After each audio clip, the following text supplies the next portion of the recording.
வணக்கம் மற்றும் எங்கள் சேனலுக்கு வரவேற்கிறோம். இந்தியா ஆழ்ந்த ஆன்மீகத்தின் நிலம். எண்ணற்ற தெய்வீக கோயில்கள் உள்ளன.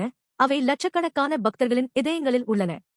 அவற்றில் ஸ்ரீராமர் கோயில்கள் பக்தி மற்றும் நம்பிக்கையின் சக்தி வாய்ந்த சின்னங்களாக நிற்கின்றன.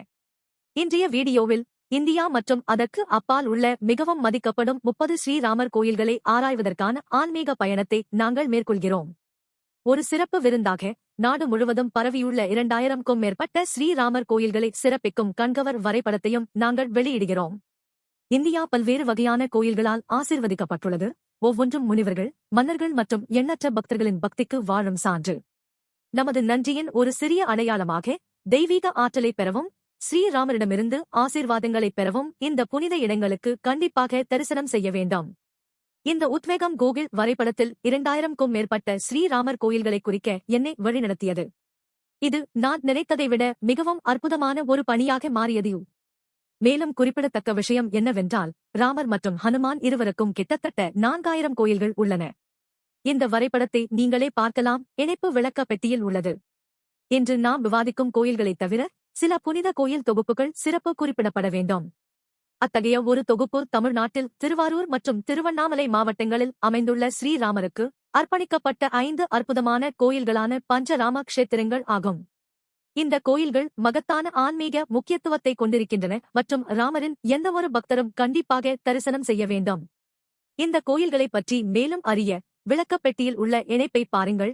இப்போது உலகெங்கிலும் உள்ள மிக முக்கியமான மற்றும் ஆன்மீக ரீதியாக வளப்படுத்தும் ஸ்ரீராமர் கோயில்களில் சிலவற்றை ஆராய்வோம். முதலில் ராமர் பிறந்த இடமான அயோத்தியில் உள்ள ராமர் ஜென்மபூமிக்கு செல்கிறோம். இந்த புண்ணிய ஸ்தலம் வெறும் கோயில் மட்டுமல்ல, இது இந்து ஆன்மீகத்தின் இதயம். பல தசாப்த கால சட்ட போராட்டங்களுக்குப் பிறகு ராமர் கோயிலின் கட்டுமானம் 2020இல் தொடங்கியது. இது ராமர் மீதான பக்தியில் ஒரு வரலாற்று தருணத்தை குறிக்கிறது. அடுத்து நாங்கள் எல்லைகளைக் கடந்து நேபாளத்தின் ஜனக்பூரில் உள்ள ஸ்ரீராம் ஜானகி மந்திருக்கு செல்கிறோம். 1910ஆம் ஆண்டில் கட்டப்பட்ட இந்த கோயில் ராஜபுத்திர கட்டிடக்கலைக்கு ஒரு அழகான எடுத்துக்காட்டு மற்றும் ராமர் மற்றும் சீதாதேவி இடையேயான நித்திய அன்பிற்கு அஞ்சலி செலுத்தும் வகையில் நிற்கிறது. பிறகு வட இந்தியாவின் மிகப்பெரிய கோயில்களில் ஒன்றான ஜம்முவில் உள்ள ரகுநாத் கோயிலுக்கு செல்கிறோம். 7 சன்னதிகளுடன் இந்த கோயில் வளாகம் முகலாய கட்டிடக்கலை பாணிகளை உள்ளடக்கியது மற்றும் ராமரின் பக்தியின் மகத்துவத்திற்கு ஒரு சான்றாகும். அயோத்தியில் உள்ள கனக் பவன் ஒரு கோயிலை விட மேலானது. இது ராணி கைகேயி, ராமர் மற்றும் சீதாவின் திருமணத்தின் போது பரிசளித்த கம்பீரமான அரண்மனை போன்ற அமைப்பு. இந்த கோவிலின் அழகு அதன் அமைதியான சூழலுடன் மற்றும் அழகான சிலைகளுடன் உங்களை பிரமிக்க வைக்கும். அடுத்து நாம் தென் மாநிலமான கேரளாவில் திரிப்ரியார் ஸ்ரீராமர் கோவிலுக்கு செல்கிறோம். இங்கு பிரம்மா, விஷ்ணு மற்றும் சிவன் ஆகிய மும்மூர்த்திகளின் தெய்வீக சாரத்தை பிரதிநிதித்துவப்படுத்தும் சிலை தண்ணீரில் மிதப்பது காணப்பட்டது. ஆத்மாவுக்கு உண்மையிலேயே ஒரு சிறந்த அனுபவம். அடுத்து ஆந்திர மாநிலம் பத்ராச்சலத்தில் உள்ள ஸ்ரீ சீதாராமச்சந்திர சுவாமி கோவிலுக்கு செல்வோம். இந்த ஆலயம் பக்த ராமதாசின் பக்தியுடன் ஆழமான தொடர்பை கொண்டுள்ளது. அவர் தனது முழு வாழ்க்கையையும் இந்த புனித ஆலயத்தை கட்டியெழுப்ப அர்ப்பணித்தார். மகத்தான தனிப்பட்ட கஷ்டங்களை சமாளித்தார்.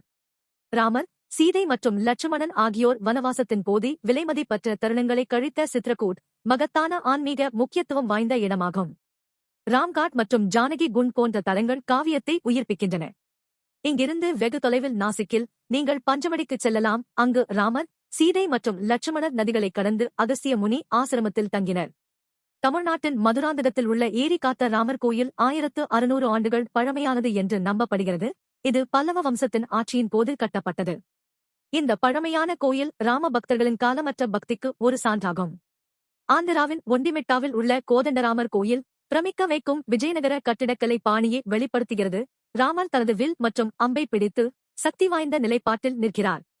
அடுத்து கேரளாவில் பித்தளை பகோடா என்றும் அழைக்கப்படும் திருக்கண் ஸ்ரீராம் சுவாமி கோயில் ராமருக்கு அர்ப்பணிக்கப்பட்ட 5 முக்கிய கோயில்களில் ஒன்றாகும். ஒடிசாவின் புவனேஸ்வரில் உள்ள ராம் மந்திர் மற்றொரு குறிப்பிடத்தக்க ஆலயமாகும்.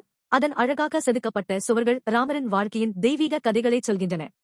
அடுத்து நாம் அமிர்தசரஸுக்கு அருகிலுள்ள ராம் தீர்த்த கோயிலுக்கு செல்கிறோம். அங்கு வால்மீகி முனிவர் சீதா வனவாசத்தின் போது அடைக்கலம் கொடுத்தார். அங்கு ராமரின் மகன்களான லவா மற்றும் குஷா பிறந்தனர். தமிழ்நாட்டின் கும்பகோணத்தில் ராமசுவாமி கோயில் தென்னிந்தியாவின் மிகவும் புகழ் பெற்ற கோயில்களில் ஒன்றாக நிற்கிறது. இது ராமர் மற்றும் அவரது சகோதரர்களின் ஒற்றுமையை ஒரு புனிதமான இடத்தில் ஒன்றிணைக்கிறது. இந்தியாவின் ஆன்மீக முக்கியத்துவத்தை ஒரே புனித சாரத்தால் ஒன்றிணைக்கும் பல்வேறு தனித்துவமிக்க கோவில்களை நாம் தேடிச் செல்லலாம். அவற்றில் மிகவும் முக்கியமான முயற்சிகளில் ஒன்று பீகாரின் கேசரியாவில் அமைந்துள்ள வீராட் ராமாயண மந்திரம் ஆகும். இது உலகிலேயே மிகப்பெரிய மத நினைவுச்சின்னமாக மாறும் மற்றும் கம்போடியாவின் அங்கோர் வாட்டை கூட மிஞ்சிவிடும். இந்த கோவில் 20,000 பக்தர்களுக்கு இடமளிக்கும் மற்றும் இது உலகளாவிய ராம பக்தர்களுக்கான புதிய மையமாக மாறும். இவை இந்தியா மற்றும் அதற்கு அப்பால் அமைந்துள்ள ஆயிரக்கணக்கான ஸ்ரீராமர் கோயில்களில் சில, ஒவ்வொன்றும் பக்தி, கலாச்சாரம் மற்றும் வரலாற்றின் கலங்கரை விளக்கம். நீங்கள் ஆராய்வதற்காக 2000க்கும் மேற்பட்ட கோயில்களை வரைபடமாக்கியுள்ளேன். கீழே உள்ள விளக்கப்பெட்டியில் இன்டராக்டிவ் கூகுள் வரைபடத்தை நீங்கள் காணலாம். இது போன்ற மேலும் பல ஆன்மீக பயணங்கள் மற்றும் வலைப்பதிவுகளுக்கு லைக், ஷேர் மற்றும் சப்ஸ்கிரைப் செய்ய மறக்காதீர்கள். தமிழ்நாட்டில் உள்ள பஞ்சராம க்ஷேத்திரம் போன்ற கோயில் தொகுப்புகள் பற்றிய வீடியோக்களை பாருங்கள். ராமரின் ஆசீர்வாதம் எப்போதும் உங்களுடன் இருக்கட்டும். ஜெய் ஸ்ரீராம்.